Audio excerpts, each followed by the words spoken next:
예, 복음반 말씀 이렇게 시작하도록 하겠습니다. 기도하고 시작하겠습니다. 주님 감사합니다. 저희 가운데 생명의 복음의 말씀을 저희로 알게 해주시고 또 영혼에 이르는 그러한 구원에 이르는 그 말씀을 저희 가운데 이루어 주셔서 저희로 알고 깨닫고 하나님을 만날 수 있도록 해주셔서 감사합니다. 저희가 이 말씀을 더욱더 사모하게 해주시고 이 말씀이 들려질 때 저희 마음으로 믿어지게 해주셔서 주님 저희 가운데 그 말씀이 역사될 수 있도록 주님께서 인도해 주시길 부탁합니다. 주님께 이 구원의 말씀을 또 복음의 말씀을 주님께 의탁을 드리었고 존귀하신 예수 그리스도의 이름으로 아버지 하나님께 기도드립니다. 예, 아마 이제 지난 4개월 동안은 저희가 그 연대기 복음반이라고요. 연대기 순으로 이제 창세기부터 이제 신약 그 예수 그리스도의 복음서까지 또 사도행전까지 로마서까지 쭉 연대기적인 어떤 복음을 이제 그 증거했다면 이번 관은 이제 복음을 다시 새롭게 시작하는 그 시작이 반인데요. 저희가 이제 좀 이제 어떤 주제별로 각각의 이제 질문들을 좀 생각하면서 그 질문에 대한 또 답들을 좀 찾아가는 그 주제별로 이제 저희가 한 3개월 좀 넘게 3개월 정도 이렇게 말씀을 증거하게 될 것 같습니다. 그래서 목차를 이렇게 보시면요, 이렇게 처음에 이제 하나님의 어떤 존재에 대해서 또 성경 또 어떤 영적 세계, 사람, 죄, 그 다음에 구약과 신약에 나타나는 하나님의 복음 말씀에 대해서 좀 저희가 또 듣기를 원하고요. 전하기를 원하고요. 오늘은 특별히 이 첫 번째 시간입니다. 그래서 하나님의 존재에 대해서 이렇게 좀 말씀을 같이 성경에 있는 말씀들을 좀 나누려고 합니다. 그래서 대부분 하나님을 이렇게 믿기 전에 우리가 가장 먼저 좀 의문이 되는 게 정말 하나님은 존재하시느냐? 하나님은 정말 존재하시느냐? 그럼 존재한다면 하나님은 어떻게 존재하는지 어떻게 알 수 있느냐?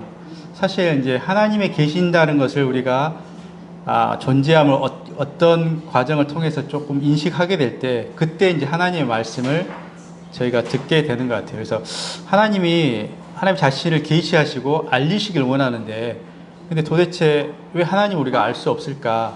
또 어떻게 하면 하나님을 우리가 알 수 있을까? 이런 어떤 의문들을 많이 갖고 있습니다. 저도 제가 돌이켜보면 이제 하나님을 저는 한 24살 때 처음 이렇게 교회에 오게 됐고 그때 이제 하나님을 알아가기 시작했거든요. 그 전에는 무수한 어떤 말씀도 전도자도 만났고 말씀도 들었지만 하나님의 어떤 말씀을 제가 받아들이질 못했어요. 근데 어느 날 제가 교회에 왔을 때 하나님이 계실 수도 있겠다 이런 생각이 제 가운데 들게 됐어요. 왜냐하면 이제 이 교회의 어떤 그 모습들을 보면서 그리스도인들을 보면서 내가 모르고 있을 뿐이지 혹시나 하나님이 계실 수도 있겠다 이런 생각이 이제 들었거든요. 그러면서 그 다음부터 이제 말씀이 들어오기 시작하더라고요. 그 성경 말씀이 제가 듣기 시작했습니다. 그러면서 점점 더 구체적으로 하나님에 대해서 또 구원에 대해서 복음에 대해서 성경 말씀을 통해서 듣게 됐습니다. 그래서 처음에 정말 그 전에도 그 무수히 말씀을 안 들었냐, 무수히까지는 아니지만 여러 번의 기회가 있었거든요. 여러 번의 기회가 있었지만 다 저희 마음에는 받아들여지지 않고 그냥 어떤 이상적인 말이나 아니면 지어낸 말 같이 그렇게 들렸습니다. 그래서 하나님의 존재가 있다는 사실을 우리가 부인하게 되면 그 말씀 자체도 부인하게 되는데요. 하나님의 존재가 확실하지는 않지만 있을 것 같다는 생각이 들 때부터 그때부터 말씀이 이제 들리기 시작하거든요. 그래서 우리가 하나님의 존재를 알아가는 것이 아는 것이 있다는 존재를 어렴풋이 그런 인식을 하는 것이 굉장히 중요하다는 생각이 들거든요. 그래서 오히려 이제 교회 오래 모태 신앙처럼 이제 부모님 따라서 교회 다녔던 분들은 하나님의 어떤 존재가 너무 자연스럽게 믿어지는 경향이 있는 것 같아요. 근데 대체적으로 어렸을 때부터 교회 안 다닌 저 같은 경우는 하나님의 존재를 믿기는 너무 어려웠어요. 왜냐하면 보이지도 않지, 제가 알 수도 없지. 근데 어떻게 알 수 없는 하나님을 제가 믿겠느냐 이런 생각이 들었고, 보이는 세계와 나를 믿는 것이 더 분명하고 확실하다는 그런 생각을 좀 하게 됐었거든요. 그래서 아무튼 하나님의 존재가 우리 가운데 계시다는 것을 어느 정도 완벽하지는 않지만 어느 정도 인식하게 될 때 우리가 그때부터 하나님 말씀이 들리게 되는 것 같습니다. 그래서 하나님의 그 존재를, 하나님이 계시고 하나님도 계시하셔서 하나님의 존재를 또 복음을 알리시길 원하시거든요. 근데 어떻게 우리가 하나님의 존재를 알 수 있을까? 근데 이런 부분에 대해서 오늘 말씀들을 좀 살펴보고자 합니다. 우리에게는 많은 어떤 지식이 있잖아요. 우리가 또 자라나면서 배웠던 세상의 지식, 또 우리가 알고 있는 많은 지식들이 사실 있습니다. 근데 이 세상에 있는 모든 지식들이, 모든 어떤 철학들이, 모든 과학들이 우리에게 영생을 알려주지는 못합니다. 그래서 요한복음 17장 3절에 보면 영생은 곧 유일하신 참 하나님과 그 보내신 자 예수 그리스도를 아는 것이다, 이렇게 말씀하고 있거든요. 그래서 하나님을 아는 것이 왜 중요하냐, 또 하나님이 왜 나한테 필요하냐, 사실은 우리 가운데 영생을 주시는 분이시기 때문에 우리가 하나님을 알아야 됩니다. 그래서 이 세상의 어떤 지식도 우리 가운데 영원한 생명을 줄 수가 없는 거거든요. 그래서 하나님을 알고, 여기 보시면 유일하신 참 하나님과 그가 보내신 자 예수 그리스도를 아는 것이 영생이다, 이렇게 말씀하고 있거든요. 그래서 우리가 참 이 많은 지식보다 그 무엇보다 하나님 아는 것이 얼마나, 또 예수 그리스도를 아는 것이 우리가 얼마나 중요한지를 말씀하고 있고, 또 이 암은 이제 단순하게 어떤 지식적인 암뿐만 아니라 정말 실제적으로 관계적으로 하나님을, 또 예수 그리스도를 우리가 인격적으로 아는 것을 의미합니다. 지식을 넘어서 우리가 관계적인, 인격적으로 알아감을 얘기합니다. 아무튼 이 사도 바울 형님의 고백이 뭐였냐면, 이 세상의 모든 지식, 빌립보서 3장 8절부터 9절인데, 모든 것을 다 해로 여김은, 이제까지 사도 바울이 배웠고 알았고 그런 모든 지식들, 가지고 있던 모든 그런 것들을 해로 여김은 내주 그리스도 예수 지식이 가장 거상하기 때문이다, 가장 가치가 있기 때문이다, 가장 중요하기 때문이다, 이렇게 말씀하고 있거든요. 그래서 내가 그를 위하여 모든 것을 잃어버리고 배설물로 여김은 그리스도를 얻고 그 안에서 발견되려 함이라. 정말 바울 사도의 어떤 고백처럼 이 세상의 지식보다 어떤 지식을, 모든 가지고 있던 지식을 배설물로, 아무것도 아닌 걸로 여길 수 있는 이유는 예수 그리스도, 하나님을 아는 지식이 가장 최고고 가장 우리 가운데 영원한 생명을 줄 수 있는 그 지식의 말씀이기 때문에 그렇습니다. 그래서 잠언 말씀에도 여호와를 경외하는 것이 지식의 근본이다, 그리고 여호와를 경외하는 것이 지혜의 근본이다. 그래서 참 하나님을 아는 것이 이 세상에 가장 어떠한 것보다 지식의 근본이고 지혜의 근본이다, 이렇게 말씀하고 있습니다. 사람들은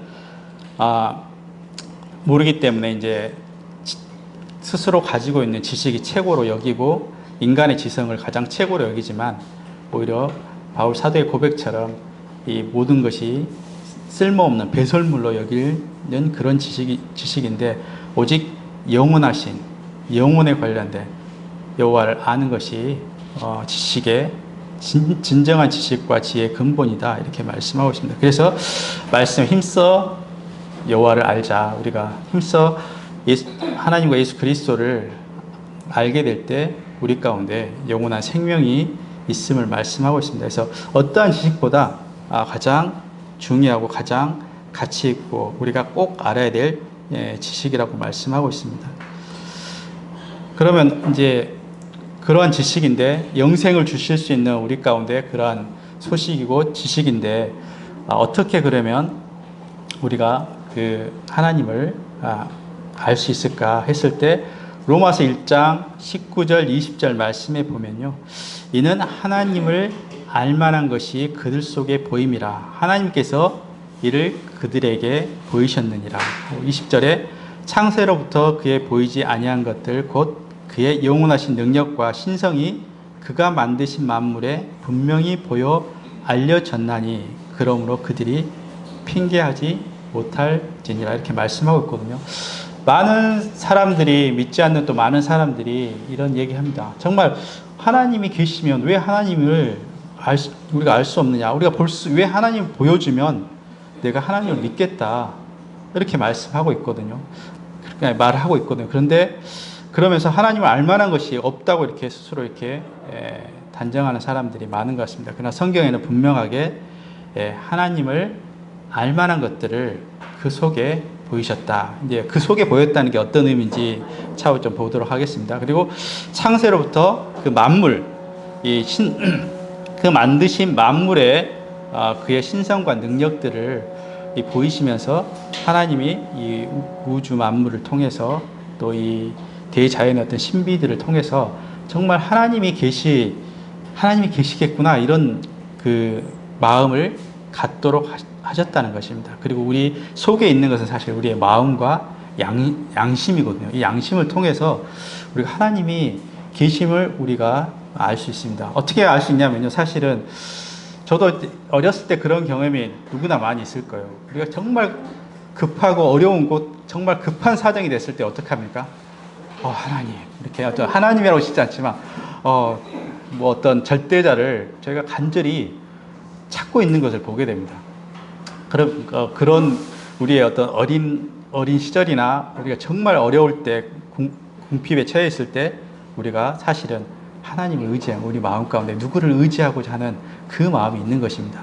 그리고 이 만물을 통해서 우리가 볼 때 정말 우리가 대자연 앞에 또 그 인류가 최초로 달에 도착했을 때 그 아폴로 우주선이 도착했을 때 그 우주 조종사가 했던 말이 정말 이 신비와 이 우주를 보면서 하나님이 정말 살아계시겠다는 것을 가장 먼저 느꼈다고 말씀하고 있거든요. 그래서 이 대자연 앞에 어떤 만물을 볼 때, 어떤 그 신비로움을 볼 때 우리가 하나님이 계시겠다는 어떤 경외심을 갖게 하는 것입니다. 사실 이것이 사실 동물과 사람들의 차이인 것 같아요. 아무리 동물들은 그 어떤 그 자연 앞에서 하나님이 계실 거란 그런 생각을 동물들이 할 수 있을까요? 근데 사람만이 어떤 영적인 존재로 우리를 지으셨기 때문에 어떤 그 인간이 능력을 뛰어넘는 그 대자연이나 대우주를 바라볼 때 하나님이 아니시면 불가능하다. 어떤 신적인, 꼭 하나님이 우리가 알고 있는 하나님이 아니더라도 어떤 신적인 존재가 있다는 사실들을 우리가 경험하게 됩니다. 또 보면 모든 인류가 사실은 어떤 참된 하나님이 아니지만 어떤 신들을 섬기고 있거든요. 어떠한 미개의 족속이라도 민족이라도 그 우상을 섬기고 어떤 신적인 존재를 섬기고 있는 모습을 보면서 우리가 하나님은 잘은 모르지만 또 어떤 신적인 존재함을 분명하게 사람들의 마음과 이 모습을 통해서 우리가 알려지고 알고 있다는 것입니다. 그래서 하나님이 우리 마음 가운데 태초로 우리 속에 하나님을 알만한 것을 주셨는데 그게 어떤 거냐면 우리의 마음과 우리의 양심입니다. 그래서 전도서 3장 11절에 보면요, 하나님 모든 것을 지으시되 때를 따라 아름답게 하셨고 또 사람들에게는 영혼을 사모하는 마음을 주셨다. 이것도 굉장한 것이거든요. 사람들에게만 오로지 이 영원한 이 죽음 이후에 무엇이 있을까 궁금하게 하고 내 삶이 어떤 의미가 있을까. 그냥 이 세상이 전부라면 이 세상에서 만족하고 살아야 되는데 인간에게는 이 세상이 아무리 만족함을 주는 어떤 것이 하더라도 인간의 마음에는 공허한 마음이 있다. 채워지지 않는 마음이 있다. 이 마음은 어떤 마음이냐면 영혼을 사모하는 마음이에요. 우리 사람에게는. 이 지각을, 이 모습을 인간에게 하나님의 형상으로 만든 인간에게 그냥 주셨다는 거예요. 사실 동물과 사람과 비교할 때 막 진화론이냐 창조론이냐 굉장히 많은 이론들을 얘기하는데, 저는 이 어떤 이제 예전에 어떤 저와 이제 비슷한 나이 또래 어떤 친구들하고 이런 얘기를 할 때 가장 확실하게 얘기했던 것은, 뭐 여러 가지 과학적인 증거보다 사람에게만 있는 영혼을 사모하는 마음, 이 영적인 존재가 동물에게는 없다는 것을 이제 얘기하게 되면 그 어떤 것도 확실한 증거가 되는 것 같아요. 사람만이 신적인 존재와 영혼에 대한 부분과 또 내가 왜 태어났는지, 내가 누구인지 이런 부분들에 대한 의문들을 갖는 것은 사람밖에 없다는 거예요. 그렇지만 어떠한 그 뛰어난 동물도 그런 고민을 하지 않습니다. 먹을 것만 있고 이 세상에 있는 것들만 주어지면 만족하게 살고 편안하게 죽습니다. 그렇지만 사람만이 그렇지 않다는 거죠. 왜냐하면 사람은 하나님의 형상으로 지어졌기 때문에. 그래서 사람만이 영혼을 사모하는 마음을 주셨어요. 그래서 뭔가 항상 공허한 이 마음 가운데 채워져야 될 그 빈 공간이 있다고 파스칼이 마음에 얘기하고 있는데, 그 공간에는 하나님만이 채워지는 영적인 이 영원한 생명만이 채워줄 수 있는 이 갈급함인 것 같아요. 그래서 우리 마음에는 영혼을 사모하는 마음을 우리 가운데 주셨다. 그리고 양심을 또 주셨잖아요. 그래서 어렸을 때 우리가 괜히 이렇게 나쁜 짓 하면 가슴이 콩당콩당하고, 이제 점점 어른이 되면서 그런 마음들이 다 무뎌지고 막 그러지만 정말 어린아이일 때 더 그런 것 같아요. 처음에 범죄할 때 그 어떤 마음이 콩당콩당 하는 걸 보면서 왜 두려워할까? 아무도 없는 것을 분명히 아는데도 왜 두려워할까 했으면, 살아계신 하나님이 우리 마음 가운데, 우리 가운데 지켜보고 있다는 것들을 우리 마음의 양심이 증거하고 있기 때문에 우리 하나님을 향한 두려움이 있다는 거예요. 그를 사람들이 모를 뿐이지만 우리의 양심에서, 우리의 마음에서는 이러한 영혼과 하나님을 두려워하는, 죄로 인해서 하나님을 두려워하게 되는 그런 마음을 우리 가운데 주셨습니다. 그래서 이 마음과 양심이 하나님의 존재함을 알게 합니다. 그리고 히브리서 3장 4절 말씀에 보면 집마다 지은 이가 있으니 만물을 지으신 이는 하나님이시다, 이렇게 말씀하고 있거든요. 그래서 사실은 이 대우주도 그냥 빅뱅설, 이렇게 자연스럽게 폭발로 인해서, 팽창으로 인해서 이 우주가 만들어졌다 했는데, 참 그거를 믿는 것이 저는 좀 더 어리석다는 생각이 들어요. 그냥 자연스럽게 이렇게 된 거야. 이걸 굳게 믿고 있는, 그것도 증거도 찾을 수 없는 그런 이론이거든요. 이론들을 믿는 것을 보게 됩니다. 그렇지만 히브리서 3장 4절 말씀은 이 우주 만물에 얼마나 정밀하고 정교하고, 이 지구만 해도, 이 사람만 해도 얼마나 이 정밀한 정교한 이 우주 만물을 향해서, 또 우리가 감히 그 우주의 그 광활함을 저희가 헤아릴 수 없을 그 넓은 우주를 보면서 우리가 누군가가 이 창조하지 않으면 존재하지 않을 거다, 이런 생각을 좀 하게 되고요. 어떤 신적인 존재를 느끼게 됩니다. 그래서 말씀에는 집이 어떻게 갑자기 생기겠느냐, 집마다 지은 사람이 있는 것처럼 모든 만물을 지으신 이가 있는데, 그 지으신 이는 하나님이시다, 이렇게 말씀하고 있습니다. 그래서 우리가 이런 그 우주 만물을 통해서 하나님이 계심을 우리 마음 가운데서 우리가 느끼게 하는 것입니다. 또 하나님이 계심을 증거하는 가장 큰 또 증거는 어떤 증거냐면 예수 그리스도라는 것입니다. 그래서 히브리서 1장 2절 말씀에 보면 이 모든 마지막 날에는 아들을 통해서 우리에게 말씀하셨다고 그랬어요. 그래서 하나님이 이 아들 예수 그리스도를 통해서 아버지 하나님이 어떠하심과 또 하나님이 말씀이 육신이 되어 우리 가운데 거하셨다고 말씀하고 있거든요. 그러니까 예수 그리스도를 통해서 하나님을 계시하시고 하나님 말씀을 나타내 보이셨다고 말씀하고 있어요. 그래서 요한복음 14장 9절의 말씀은 빌립이 예수님과 함께 계셨어요. 그러면서 빌립이 계속 이제 너희가 아버지를 이제 나를 알면 아버지를 알 것이다 하면서 있는데, 빌립이 그래도 궁금했어요. 아버지를 보이시면 제가 빌립도 제자였거든요. 보이시면 제가 믿겠나이다 이렇게 빌립이 제자이면서도 고백하거든요. 근데 예수님께서 하신 말씀이 나를 본 자는 14장 요한복음 14장 9절 말씀에 나를 본 자는 아버지를 보았거늘 어찌하여 아버지를 보이라 하느냐. 그래서 사실 예수 그리스도를 통해서 예수 그리스도의 인성도 있지만 하나님의 신성도 있었거든요. 하나님의 아들로서 그 모습도 보이셨기 때문에 말씀이 하나님이신 그분이 육신을 입고 이 땅에 오신 분이 예수 그리스도입니다. 그래서 예수 그리스도를 통해서 하나님을 우리가 볼 수 있고 그 예수 그리스도의 하신 일을 통해서 우리가 하나님의 계심을 우리가 분명하게 보고 알게 됐다는 거예요. 그래서 물론 우리 시대에는 예수 그리스도가 죽으신 지 2000년이 훨씬 지났지만 그때 당시에 예수 그리스도를 보았던 제자들과 많은 사람들이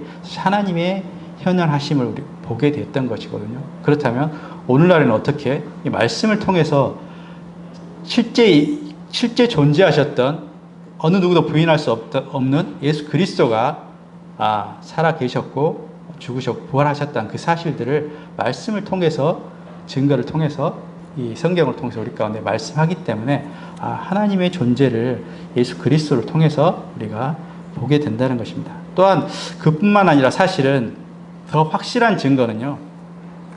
믿는 그리스도인들이거든요. 사실 저도 하나님의 어떤 존재를 논리적으로 제 이성적으로 생각해서 하나님의 존재를 안다는 것은 불가능하다는 생각이 듭니다. 왜냐하면 우리의 생각이 짧고 우리의 지식이 아무리 넓어봤자 굉장히 제한되어 있는 것을 보게 되면 하나님이 계시를 통해서만 하나님이 어떠하시면 보이실 때만 좀 하나님의 존재를 우리가 볼 수 있는 우리의 어떤 지식과 능력으로 우리가 하나님을 알 수 없는 것 같습니다. 근데 저도 이제 그래서 분명한 어떤 계시를 통해서 하는데 하나님이 그 중에 그리스도인들을 통해서 하나님의 계심을 이렇게 증언하게 해서 증인이 되었다. 그래서 우리가 그리스도의 증인이라고 말씀하고 있지 않습니까? 그래서 이 증인된 이 사람들을 통해서 우리가 하나님의 계심을 어렴풋이 알게 한다는 것이에요.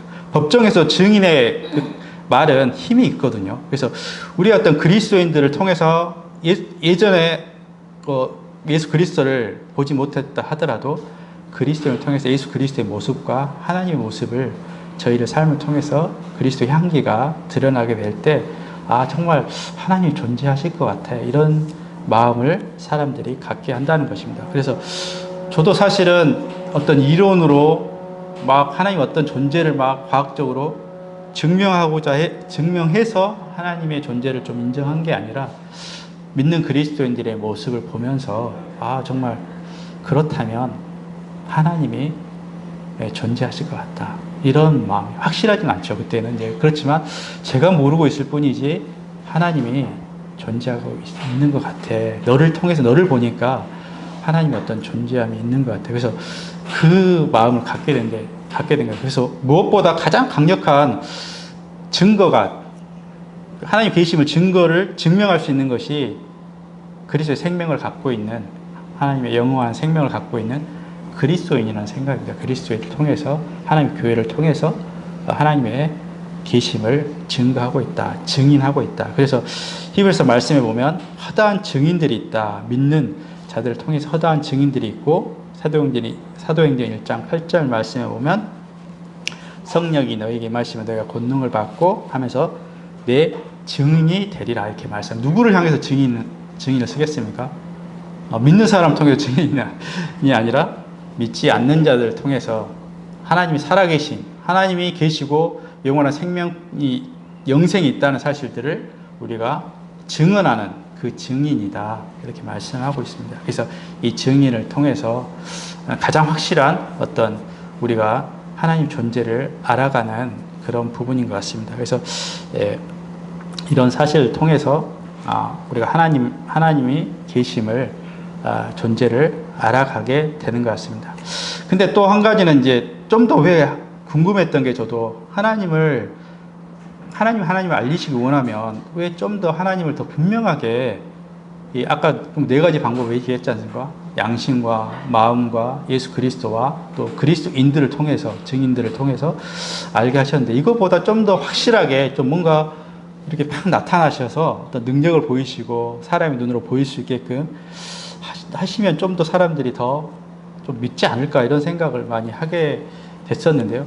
근데 왜 그렇게 하지 않으시고 하나님 왜 우리가 알 수 없을까? 그리고 저도 하나님 보이시면 내가 보면 믿을 수 있지 않겠느냐, 이런 생각을 좀 하게 됐거든요. 근데 우리가 하나님을 알리시길 원하고 하나님이 계심에도 불구하고 사실 우리가 하나님을 잘 알 수 없는 상태다.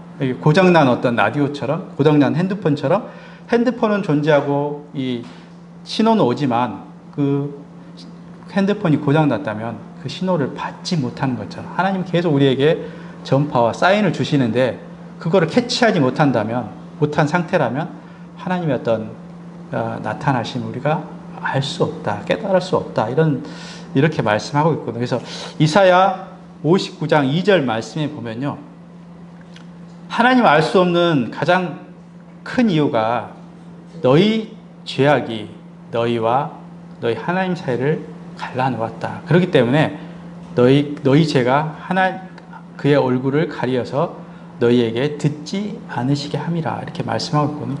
우리 사이에 큰 어떤 가로막힌 큰 장벽이 있다는 거죠. 우리를, 하나님과 우리 사이를 갈라놓는 어떤 게 있는데 그것이 죄다.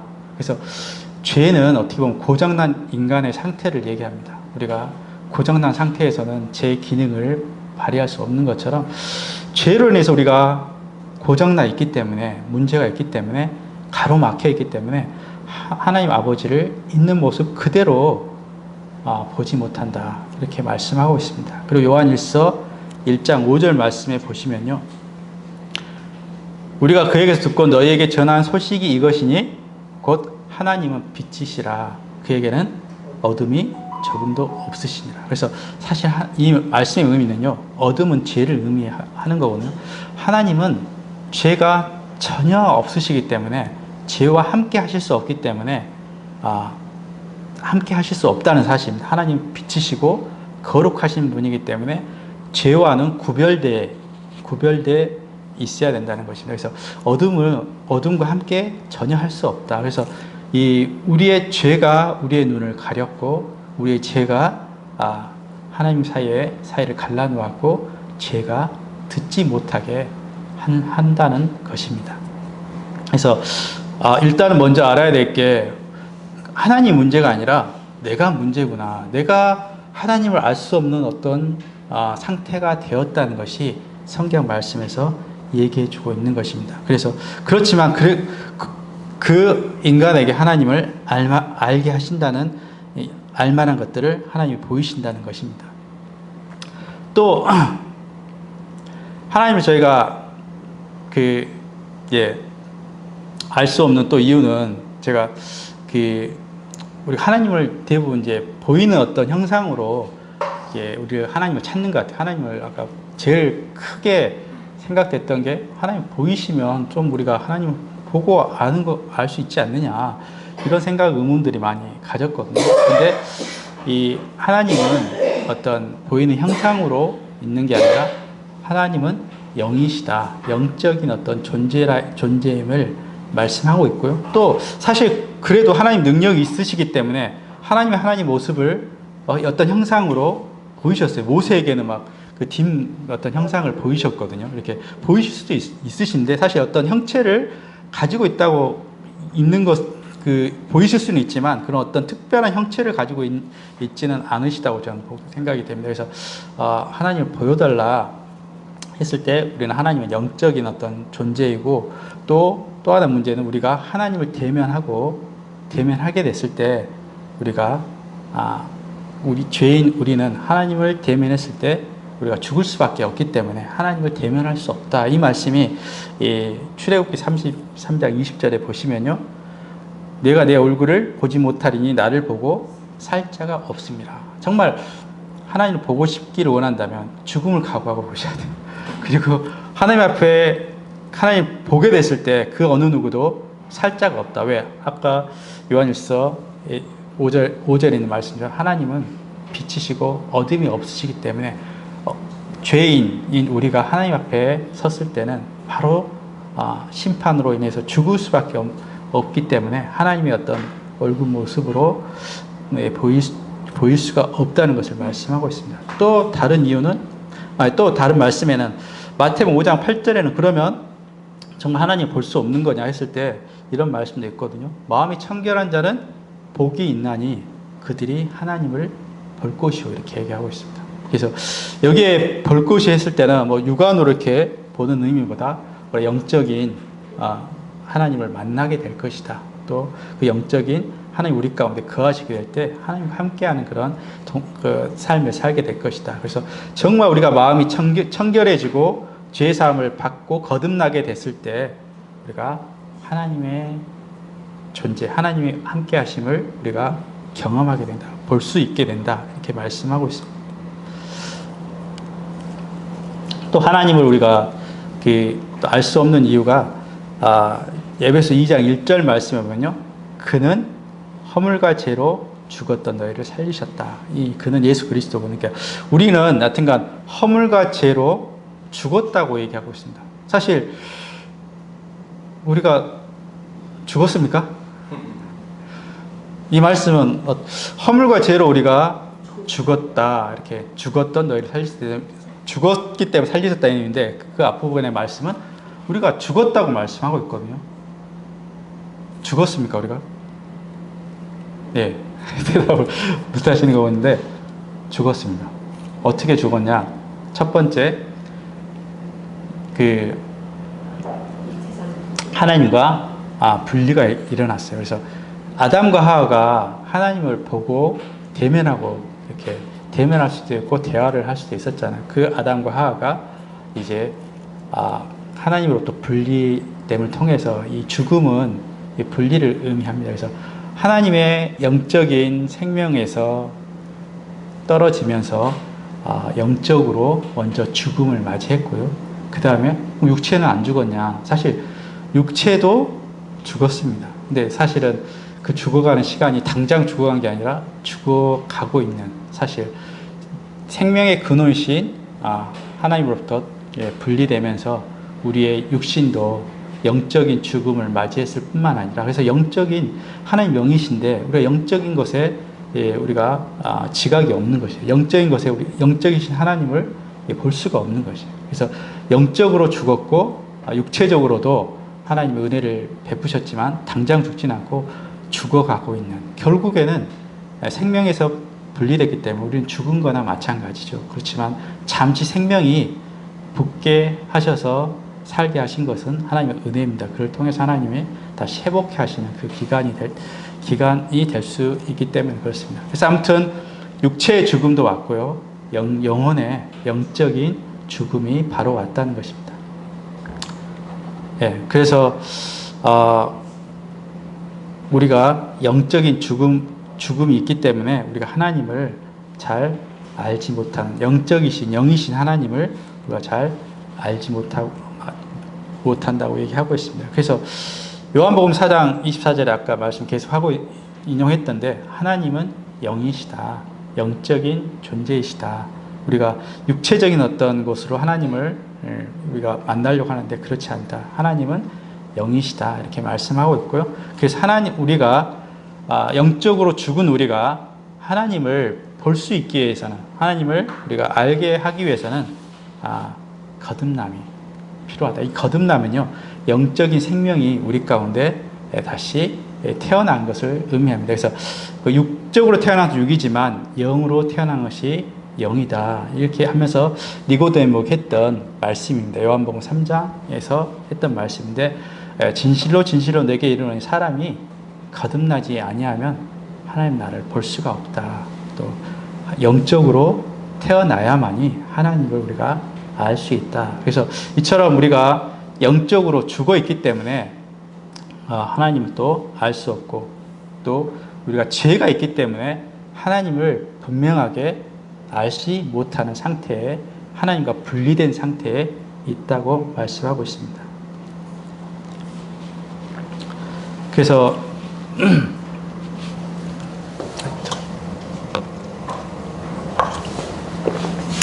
이런 어떤 상태에 있다는 것을 말씀하고 있고요. 근데 사실 가장 핵심적인 이유는요, 하나님을 알 수 없는 가장 큰 이유가 있습니다. 예. 하나님을 알지 못하는 가장 큰 이유가 뭐겠습니까? 예, 없다 하는 거죠. 그러니까 다시 얘기하면 하나님을 찾지 않는 것이 하나님 우리가 알 수 없는 가장 큰 이유예요. 사실 하나님이 알만한 것을 주셨다면 우리가 더듬어서 하나님을 찾는 자가 하나님 내가 너희를 만날 것이다 이렇게 말씀해 주시겠군요. 사실은 많은 증거들 이유를 댑니다. 하나님이 없다 뭐 안 보인다 이런 이유를 많이 대지만 사실은 가장 근본적인 하나님을 알지 못하는 가장 근본적인 이유가 뭐냐면 그들이 하나님을 찾지 않는다는 거예요. 하나님을 찾지 않고 하나님을 구하지 않기 때문에 그들이 하나님을 알 수 없다. 사실은 우리가 찾고 구하면 하나님 반드시 알게 하시고 핑계할 수 없게 우리 가운데 하나님을 계시하신다고 말씀하고 있습니다. 그래서 어리석은 자다. 정말 이 어리석은 자는 그 마음에 이르기를 하나님이 없다 하도다. 그래서 우리의 마음의 문제거든요. 정말 저도 아까 처음에 얘기했지만 하나님이 계시겠다는 어떤 마음을 가질 때 비로소 찾을 때 제가 하나님 만나게 됐거든요. 근데 우리 마음이 여러 핑계를 대지만 정말 하나님이 존재를 부인하고 싶은 거예요. 왜? 내가 하나님처럼 내가 내 중심대로 살아가고 있고 보이는 내가 더 하나님보다 더 믿을만 하기 때문에 하나님 존재를 부인하고 싶고 없는 것처럼 생각하는 게 편하게 느껴지는 거예요. 그 사람이 어리석은 사람이라는 거죠. 그렇지만 정말 인간의 이제 다음 과에서는 사람의 어떤 모습도 저희가 이제 말씀을 볼 텐데요. 사람이 어떠한 존재인지를 우리가 알아가면 알아갈수록 얼마나 이 들의 꽃과 같고 아침에 피었다가 사라지는 안개와 같은 얼마나 무능하고 우리 스스로 내일 일도 알지 못하는 그런 연약한 존재란 사실을 정말 깨달은다면 정말 자기 자신을 안다면 우리가 하나님을 찾고자 하는 진실한 마음이 들게 될 거고 하나님 찾는 것이 얼마나 진실됨을 알게 됩니다. 근데 사람들이 얼마나 교만하고 자기 자신을 모르기 때문에 하나님이 스스로 자기 생각도 어떤 증거도 없이 하나님을 없다 생각하거든요. 그래서 이 사람들 어리석은 자다. 그러면서 그들이 왜 하나님을 알지 못하냐 다시 얘기하지만 그들의 마음에 하나님을 알아갈 생각도 하지도 않고 하나님이 없다 하는 거죠. 그래서 하나님이 하늘에서 인생을 굽어 살피사 지각 있는 자와 하나님을 찾는 자가 있는가 보려 하신다. 왜 그렇게 했어요? 그들에게 나타내기를 원합니다. 하나님 그들에게 어떠한 방법을 통해서든지 하나님 그들에게 하나님의 계심을 나타냅니다. 그런데 어느 누구도 하나님 인생을 살펴보신다고 이 세상을 살펴보신다고 했어요. 하나님 찾는 자에게 하나님이 그들에게 계시하시기 위해서인 거죠. 근데 하나님 찾는 자가 없고 하나님을 찾는 자가 없다 이렇게 말씀하고 있습니다. 그리고 이제 그래서 가장 하나님을 알 수 없는 가장 큰 이유 사람의 마음인 것입니다. 하나님을 찾고자 하는 마음이 없는 것입니다. 그래서 하나님을 찾고자 하는 사람들에게 하나님 자신을 알리시는데 가장 확실한 방법이 무엇이겠습니까? 하나님이 아까는 4가지 증거를 통해서 말씀하셨거든요. 근데 그 증거들은 어떻게 보면 조금 구체적인 증거는 아니에요. 간접적인 증거가 될 수 있습니다. 어떤 증인이나 예수 그리스도나 만물이나 양심을 통해서는 우리가 더듬어서 하나님의 존재를 어렴풋이 알게 되지만 하나님 자신을 알리시기 위해서 가장 확실한 방법을 무엇으로 두셨습니까? 바로 성경을 통해서 이제 구체적으로 하나님이 어떠하시고 어떠한 분이심을 계시하신 부분이 성경에 있는 말씀입니다. 그래서 성경을 주신 이유가 왜 하나님이 성경을 주셨냐? 물론 우리를 구원에 이르게 하신 지혜가 있기 위해서 하나님이 성경을 주셨지만 또 다른 의미에서는 성경은 하나님에 대한 얘기입니다. 하나님에 대한 증거입니다.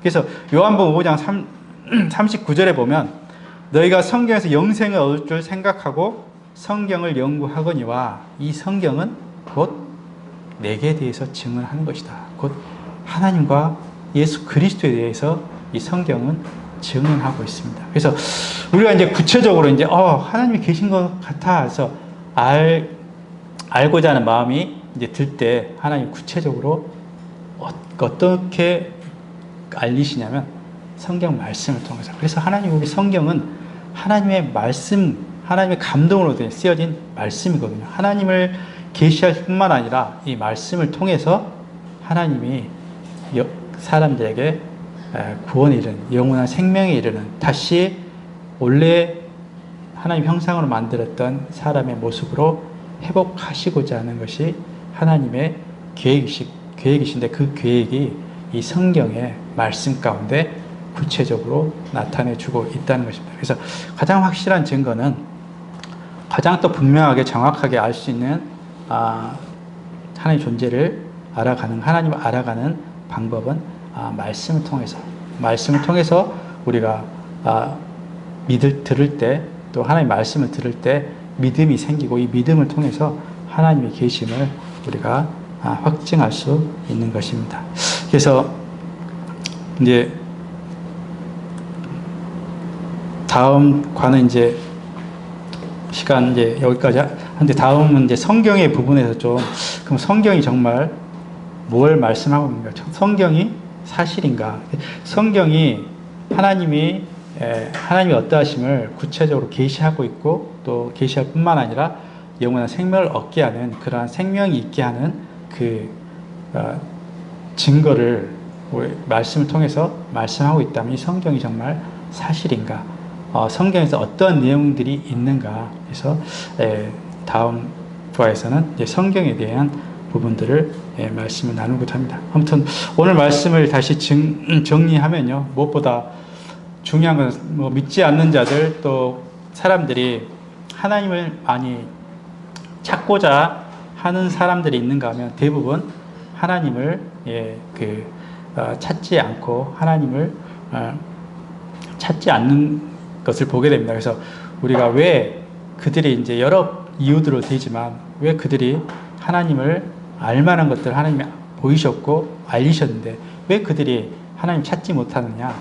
이유는 그들의 마음 가운데 하나님을 찾고자 하는 마음이 없는 것이 가장 큰 이유인 것 같아요. 그래서 분명하게 하나님이 여러 가지 증거를 통해서 하나님의 존재하심을 말씀하셨다. 그래서 다시 한번 정리해 보면 우리의 양심을 통해서, 또 이 만물을 통해서, 또 예수 그리스도를 통해서, 증인인 그리스도를 통해서, 그리고 마지막으로 이 성경을 통해서 하나님이 여러 부분, 여러 방면으로 모든 민족이 하나님을 더듬어 알 수 있게 하셨다는 사실입니다. 그래서 로마서 1장에 있는 말씀처럼 누구든지 핑계할 수 없다. 그날에 가서는 하나님 저한테 계시해 주시지 않으시잖아요. 하나님 제가 알지도 못하는데 어떻게 믿었겠어요?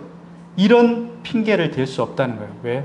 하나님은 누구에든지 알만한 것들을 주셨고 우리 마음이 그걸 단지 찾지 않고자 하는 마음이 있기 때문에 그거를 알 수 없는 가장 큰 이유라고 말씀하고 있습니다. 그래서 우리 마음이 정말 하나님을 찾는 자는 하나님 그를 만나시겠다는 약속의 말씀도 주셨거든요. 그래서 우리가 하나님 찾을 때 하나님 만날 수 있다. 우리의 마음이 하나님 구할 때 하나님을 우리가 알아갈 수 있다고 말씀하고 있습니다. 기도하고 마치겠습니다. 주님 감사합니다. 저희가 죄로 인해서 또 영적인 죽음으로 인해서 하나님을 알 수도 없고 만날 수도 없는 그런 존재였지만 하나님 다시 그 긍휼을 베푸시고 은혜를 베푸셔서 하나님을 알만한 것들을 저희 가운데 보이시고 또 저희를 하나님의 만드신 원래 형상대로 다시 저희를 회복시키시고자 하는 하나님의 큰 은혜와 계획의 말씀이 저희 가운데 있음을 인해서 이 시간 감사를 드립니다. 저희 모두가 참 하나님을 알되 힘써 여호와를 알아가고 또 구원받아서 참 구원해 주신 하나님을 알 뿐만 아니라 만물의 주인이시고 하나님의 나라의 왕이신 그 하나님을 더욱더 제가 알아갈 수 있는 저희가 되길 원합니다. 그 하나님을 계시해 주시고 하나님을 알게 하시고 계속적으로 알리시는 그 하나님 은혜에서 감사를 드렸고 더욱더 하나님을 알아가길 원합니다. 우리 주 예수 그리스도 이름으로 아버지 하나님께 기도드립니다. 아멘.